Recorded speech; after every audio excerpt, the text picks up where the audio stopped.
నానాసాహెబ్ చందోర్కర్ గురించి చెప్పుకుందాం. శ్రీ సాయిని సేవించిన వారిలో మొదటగా మనకు గుర్తొచ్చేవారు తన హరికథల ద్వారా మహారాష్ట్ర దేశం అంతటా వారి దివ్య లీలను ప్రకటన చేసిన దాసగణ్ మహారాజ్.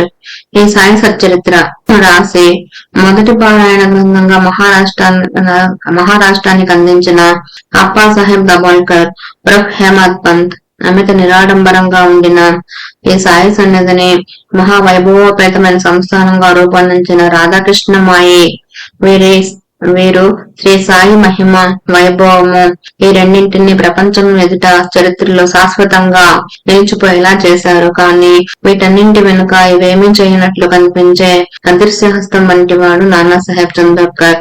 దాదాపు 6 దశాబ్దాలు బాబా నివసించిన మసీదును మరమ్మత్తు చేయించి దానికి ప్రస్తుత రూపం ఇచ్చిన ధన్యత కూడా ఈతనిదే.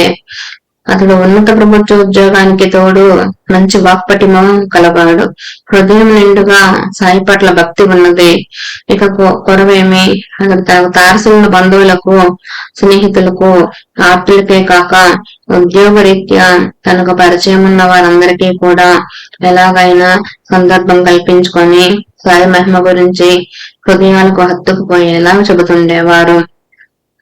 తర్వాత వారు కనిపించినప్పుడల్లా శ్రీ సాయిని దర్శించుకోమని ప్రోత్సహిస్తుండేవారు. ఇతడు చెప్పడం వల్ల ప్రభావితులై సాయిని దర్శించుకొని ధన్యులైన వారెందరో అట్టివారిలో హరిసీతారాం దీక్షిత్, కాకా దీక్షిత్ అంటాం కదా ఆయన, అన్నా సాహెబ్ దబోల్కర్, బివి దేవ్, తాత్యా సాహెబ్ నోల్కర్, దాసగణ్ ఉరఫ్ గణపతిరావు శాస్త్రబుద్ధే, రాధాకృష్ణమాయి మొదలైన వారు ముఖ్యులు. అంటే అటు హరికథల ద్వారా సాయి కీర్తిని విస్తరింపజేసిన దాసగణు, ఈ సాయి సచ్చరిత్ర రచన ద్వారా ఈ సాయి చరిత్ర పారాయణ సంప్రదాయం ఆరంభించిన హేమద్ పంతు, ఈ సాయి సన్నిధి చేరడానికి దోహదం చేసింది కూడా నానాసాహెబ్ చందోర్కరేనన్నమాట.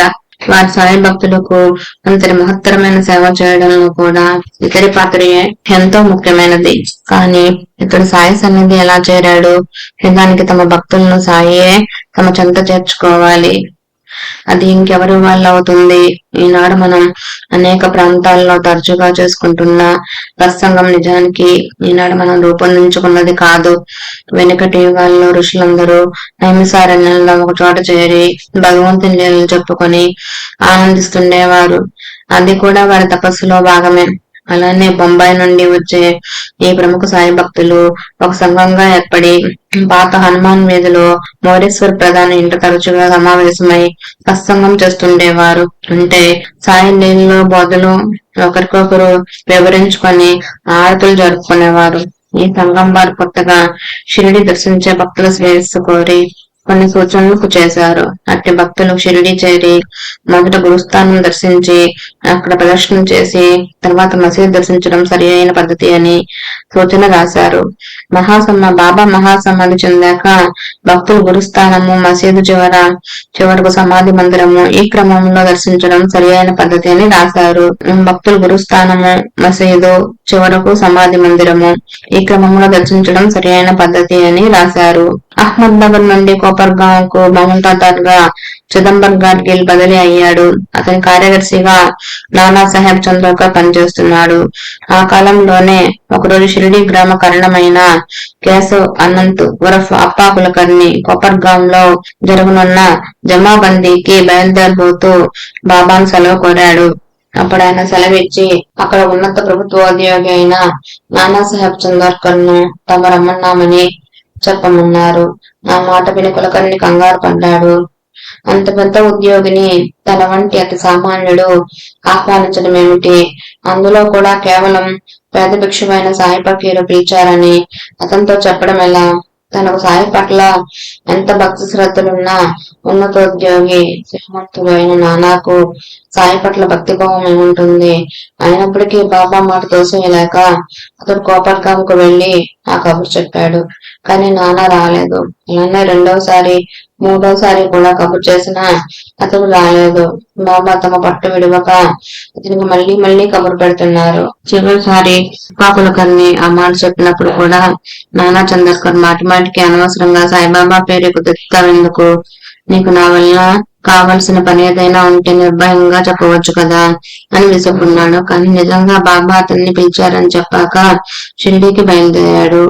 కానీ తన మనసులో మాత్రం తాను కులకర్ణికి చెప్పిన కబురు విని ఒక పేద బిచ్చగాని దర్శనానికి వెళ్తున్నాననుకున్నాడు. అయినా కొందరు ఆయనను మహాత్ముడు అంటారు కనుక ఆయనకు సమర్పించడానికి నేనేమీ తీసుకెళ్లడం లేదే అనుకున్నాడు.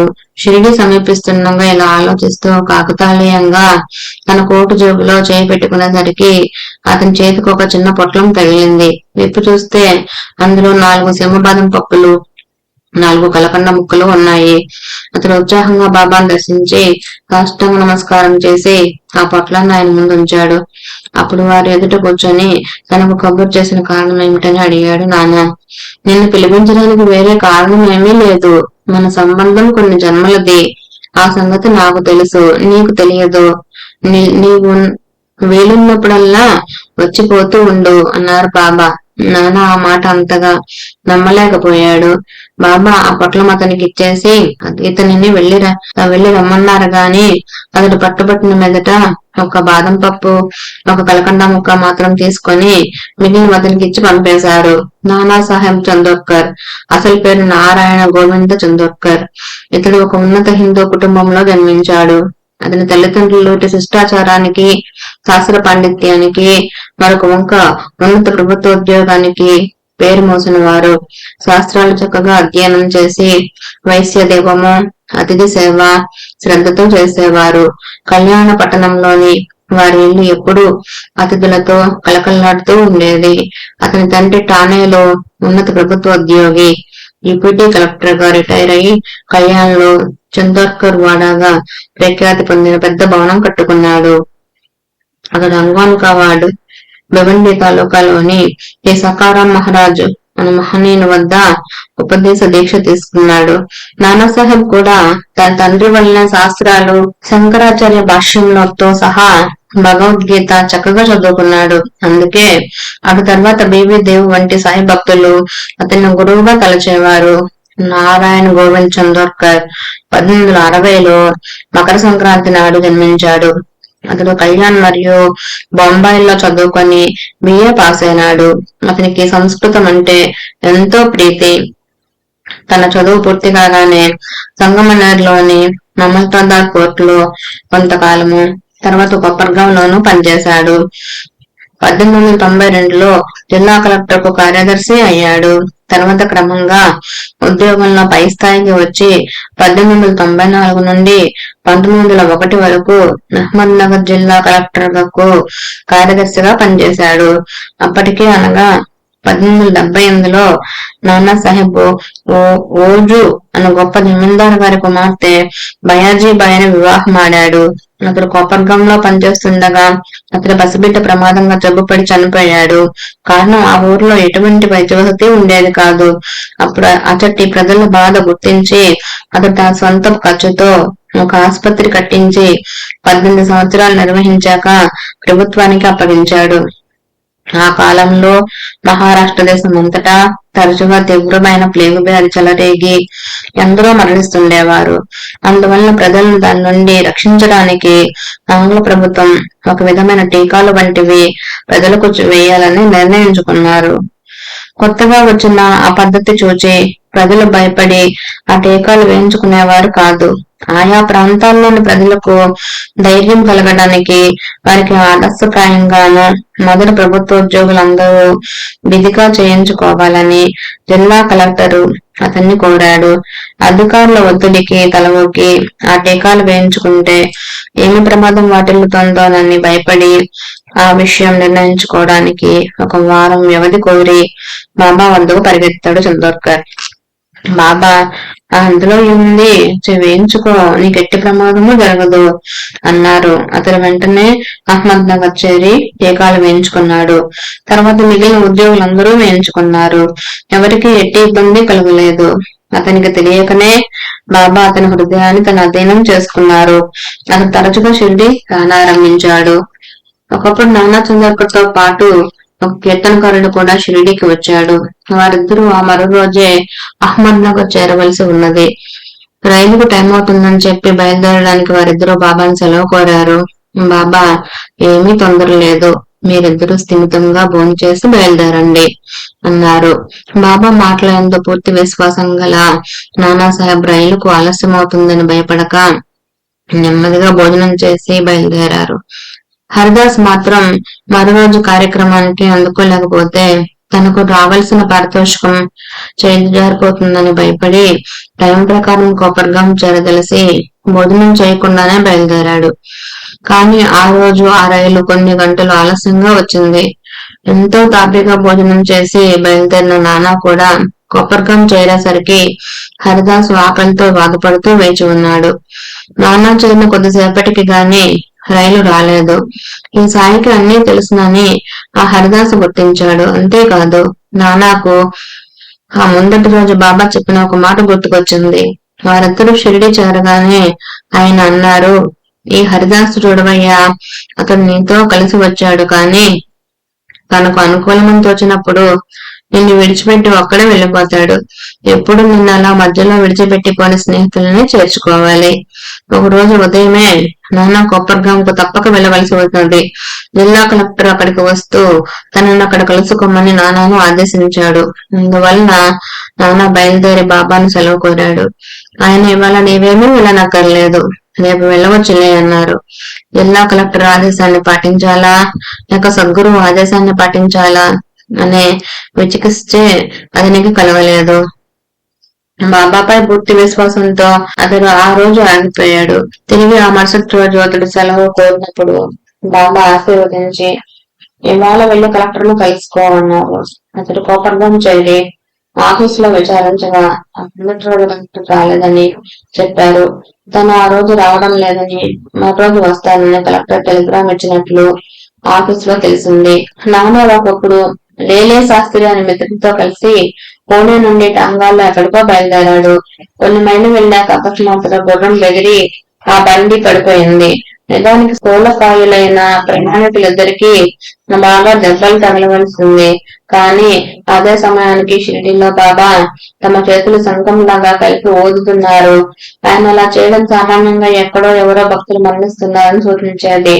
మరుక్షణమే ఆయన అరే నానా చచ్చిపోబోతున్నాడు, కానీ చావనిస్తానా అన్నారు.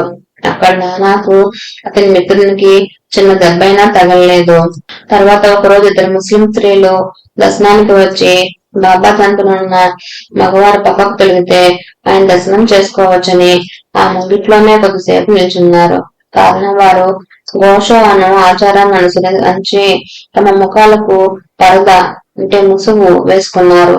బాబా వంటి మహనీయులను దర్శించినప్పుడు అవి తొలగించుకోవాలి, కానీ పరాయి మగవారి ఎదుట ముసుగును తొలగించుకోరాదని వారి మత ధర్మం చెబుతుంది. అది గ్రహించిన నాన్న అక్కడి నుంచి వెళ్ళిపోబోయాడు. కానీ బాబా అతన్ని కూర్చోబెట్టి వారు దర్శించుకోదలుచుకుంటే వస్తారులే, నీవు కూర్చో అన్నారు. కొద్దిసేపు చూచి ఆ స్త్రీలిద్దరూ బాబా దర్శనానికి వచ్చారు. ఇద్దరిలో వృద్ధురాలు మామూలుగానే పరదా తొలగించుకొని బాబా దర్శనం చేసుకున్నది. మధ్య వయస్కురాలైన రెండవ ఆమె సౌందర్యం నానా మనస్సును కలతపరిచింది. ఆమె కళ్ళు ఎంతో తేజవంతంగాను, ముఖం ఎంతో అందంగానూ ఉన్నాయి. ఆమె బాబాను దర్శించుకొని తిరిగి ముసుగు కప్పుకొని వెళ్లిపోయింది. అందమైన ఆమె ముఖం మరొకసారి చూడగలిగితే బాగుంటుందని నానా మనసులో అనుకున్నాడు. వెంటనే సారి అతని తొడపై గట్టిగా చరిచి నేను ఎందుకు చరిచానో అర్థమైందా అన్నారు. అప్పుడు నానా సిగ్గుపడి బాబా నాకు మీ సన్నిధిలో కూడా ఇంత తుచ్చమైన భావాలు ఎందుకు కలుగుతున్నాయి అన్నాడు. అప్పుడాయన నీవు మానవ మాత్రుడవు, నీ దేహం అంతటా వాసనలతో నిండి ఉంటుంది. ఇంద్రియాలకు విషయాలు గోచరించగానే వికారాలు తలెత్తుతాయి. కానీ అందమైన ఆలయాలు ఎన్ని లేవు.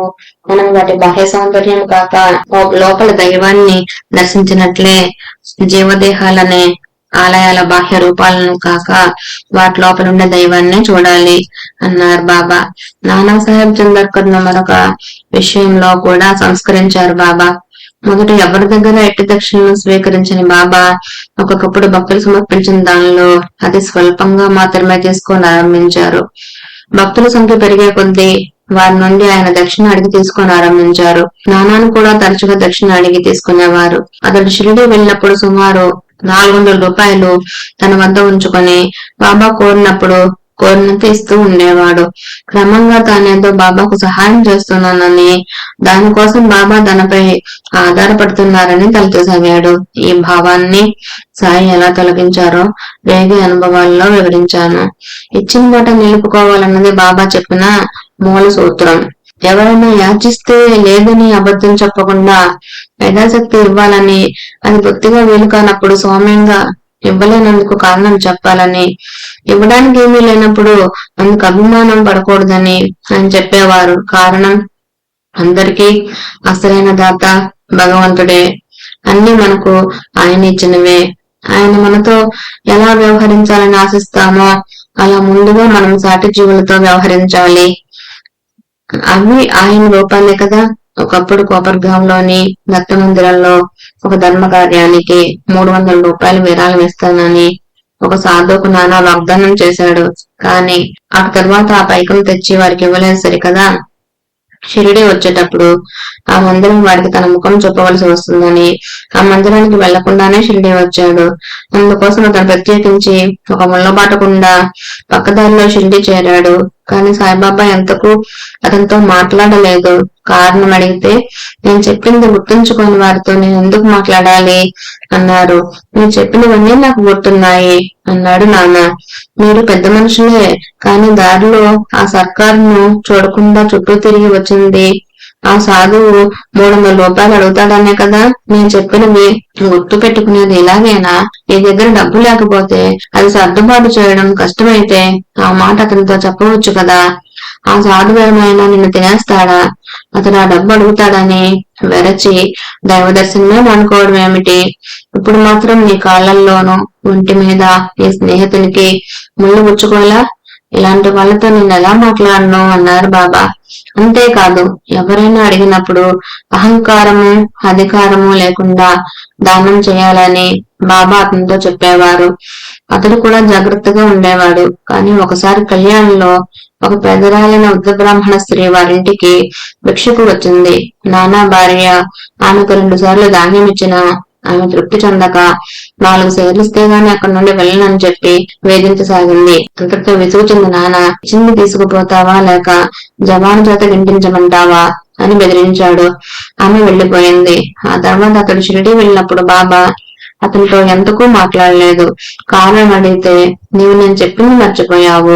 ఆ పేదరాలు ఇంకా ఇంకా ఇవ్వమని కోరితే అంత కోపగించుకొని నీ అధికారం చూపడం ఎందుకు? ఆ చెప్పేదేదో కొంచెం మర్యాదగా చెప్పవచ్చు కదా. కాకుంటే ఇంకొంచెంసేపు నిలబడి వెళ్లిపోయేది కదా అన్నారు. మనం కోరినవి భగవంతుడు తీరుస్తున్నాడు కదా అని అంతు లేకుండా ప్రకృతి ధర్మాలకు విరుద్ధమైనవి కోరుతుండడం కానీ, అవి ఆయన నెరవేర్చలేదని అలగడం గాని తగదు. జీవితంలో ఇంతవరకు ఆయన ప్రసాదించిన వాటికి చాలినంత కృతజ్ఞతగా ఉండలేని మనకది అసలే తగదు. దాత ఇవ్వలేదని అలిగే హక్కు మన వంటి బిచ్చగాళ్ళకి ఏమున్నది? నానా కుమార్తె మైనతాయి ఆ బిడ్డను కనిన కొద్ది మాసాల తర్వాత ఆమె భర్త ఆ బిడ్డ కూడా మరణించారు. వారిని రక్షించలేదని ఆ కుటుంబం అంతా బాబాపై కష్టపడ్డారు. ఒకసారి ఆయనను దర్శించారు, కానీ ఆయనతో అలిగి ఆయనతో మాట్లాడలేదు. అప్పుడు బాబా, మీకు ఆ బిడ్డ అల్లుళ్లే ప్రధానమై అటువంటి వాటి కోసం మాత్రమే వచ్చేటట్లయితే మీరు మా వద్దకు రానక్కర్లేదు. జనన మరణాలు పూర్వకర్మను అనుసరించి జరుగుతాయి. వాటిని భగవంతుడు కూడా మార్చడు. సూర్యుడిని వేరొక దిక్కున ఉదయించమని ఆయన ఎన్నడైనా శాసిస్తాడా? అలా చేస్తే సృష్టి మొత్తం తారుమారవదు అన్నారు. అయితే మీరు ఒకరితో నీకు బిడ్డ కలుగుతాడు అనా లేక నీకు ఉద్యోగం వస్తుంది అనా అంటే అలా జరుగుతుంది కదా అన్నాడు నాన్న. బాబా ఇలా అన్నారు, నేనెప్పుడు మహిమలు చేయను. మీ జ్యోతిష్కుల కంటే ఎక్కువ దూరం భవిష్యత్తులో జరగబోయేవి తెలిసి చెబుతాను. మీకు ఇది తెలియక నేను లీలలు చేశాను అనుకొని నా పట్ల భక్తి శ్రద్ధలు వహిస్తారు. నేను వాటిని భగవంతునికి అర్పించి మీకు మేలు జరిగేలా చేస్తాను అన్నారు. దైవాన్ని ఇంకేమీ కోరనక్కర లేకుండా ఉండే స్థితి మనకివ్వాలన్నదే బాబా యొక్క ముఖ్య ఆశయం. ఇది అప్పటి నాన్న యొక్క మానసిక స్థితికి తగినట్లు యుక్తిగా చెప్పిన సమాధానమే కాని పరమసత్యం కాదని సాయి చేసిన లీలన్నీ వచ్చిస్తే తెలుస్తుంది. సద్గ్రంథాలు చదవడం వలన వివేక వైరాగ్యాలు పెంపొంది నమ్రత కలిగితేనే జన్మ సార్థకమవుతుంది. అలా కాక విద్యా గర్వం ఏర్పడితే వ్యర్థమే. చక్కగా శాస్త్రాలు చదువుకోవడం వలన నానాకు ఏర్పడిన విద్యా గర్వాన్ని ఆయన సంస్కరించారు. ఒక భగవద్గీత శ్లోకానికి ఆయన ఎలా అర్థం చెప్పారో, అతిథి సేవ విషయంలోని ధర్మ సూక్ష్మం ఎలా తెలిపారో శ్రీ సాయిబాబా జీవిత చరిత్రలో చూచాము. అన్ని జీవులతో పాటు చీమలు, ఈగలు వంటి అల్పజీవుల్లో కూడా తామే ఉన్నామని సాయి అతనికి ఎలా తెలిపారో కూడా ఆ గ్రంథంలో చూచాము. అతడు శ్రోత్రియ కుటుంబంలో పుట్టి పెరిగినందువలన సాయి పట్ల ఎంత భక్తి శ్రద్ధలున్నా నానాకు ఆయన ముస్లిం అన్న అభ్యంతరం మాత్రం మొదట్లో ఉండేది. అందుకే భక్తులందరూ సాయి పాదాలు కడిగిన నీరు తీర్థంగా తీసుకుంటున్నా ఇతడు దాసగణం మాత్రం తీసుకునేవారు కాదు. కానీ ఈ దురభిప్రాయం క్రమంగా అతనికి తొలగిపోయింది.